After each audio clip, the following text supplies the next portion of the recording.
Kaya naman tayo mga boss. Hey, nandito si Boss Waldo. May bisita tayo. Si Boss Paldo. Road trip na naman kami mga boss.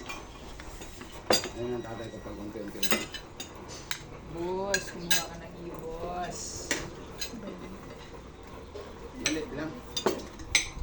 May ano naman yan mamaya boss.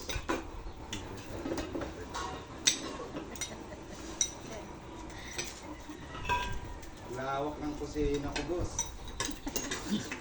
Talagang paldo to, boss. Boss.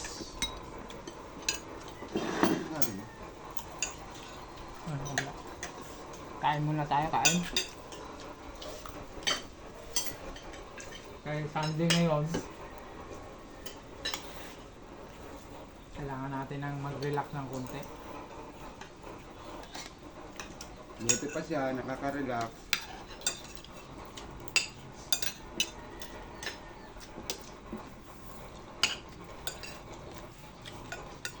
Ang liig.